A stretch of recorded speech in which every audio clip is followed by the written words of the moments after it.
What life advice would you give a 14-year-old? It doesn't matter. Now let's talk about the advice that I would give to a 14-year-old. The first thing that I would say, and this is probably to everyone who's listening, is that it doesn't matter.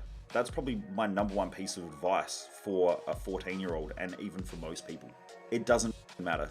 Whatever you're worried about now, it doesn't matter. It probably has not as much bearing as what you think it does on your life. Now, even if it's a health crisis or something like that, it doesn't matter because you can only do what you can do. You can't control the outcome. You can only control the work you put in. So it's more important to focus on the work that you're putting in, to focus on how you act, how you behave, how you communicate, way more than just focusing on the goal. And I think way too many people in our society are goal-driven, but aren't so much driven to self-reflect every day to make themselves better. Whatever you're stressed about right now, it doesn't matter. Whether you do well at school or not, it doesn't really matter because there is always options. If something's important enough, you'll figure out a way in the future. So maybe take a bit of pressure off. That's the advice that I would give to myself, number one. Number two is that the better you get as a communicator, the better you can navigate conversations and situations. So I think that it is really important. It's something that's not taught enough of. Learn how to communicate. Learn how to communicate is learn how to say what you need to say effectively and in a way that someone else responds effectively and you get the outcome you want from that person. Also learn how to listen.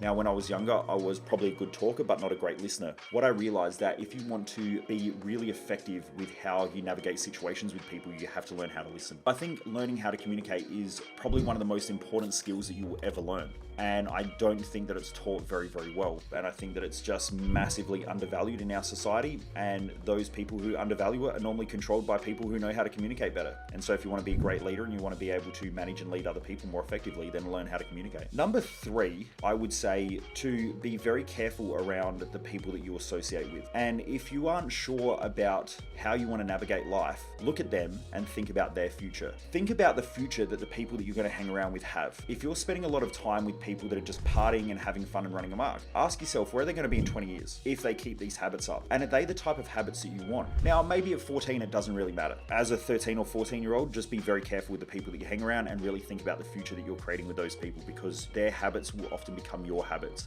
Their way of thinking will often become your way of thinking. And you don't owe them anything. Okay, you don't owe the people around you anything.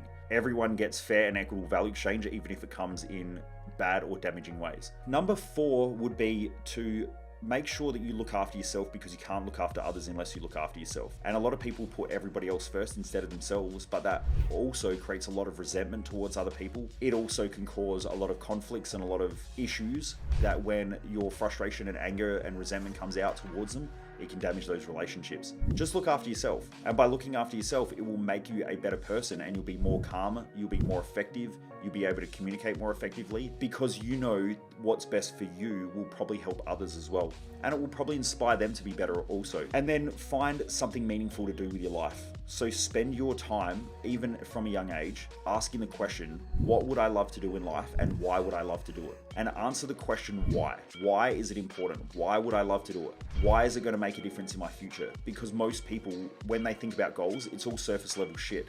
Go deep with it. Because when you're deep with it, it will push you to do something great, to be something great. And you'll really understand that this is you, not somebody else. I don't think enough people ask why enough, and they don't ask good questions of themselves, and they don't think long-term enough about what their mission really is. And think long-term. Think 30, 40, 50 years. Actually, that's probably my sixth tip. And this is to everybody who's listening to this, not just a 13-year-old or 14-year-old kid. If you're going to make a decision that will last a lifetime. Don't make a decision that's short-term. So when you're looking at the long-term, it makes decision-making a lot easier because if you're not going to do something for the next 20 years, then it's probably not a good idea now. With a long-term investment, if you think, could I do this for the next 30 or 40 years? It makes it a lot easier to understand what your investment strategy should be. And then my final tip is, which I think is probably one of the most important ones also, is invest in yourself. I don't think enough people invest enough in themselves in order to get traction on what they really want in life. Warren Buffett, the greatest investor of all time, says that time is his most valuable asset, and then his second most valuable asset is his mindset. If they're saying that the two greatest assets are time and knowledge, and most people don't invest in knowledge, then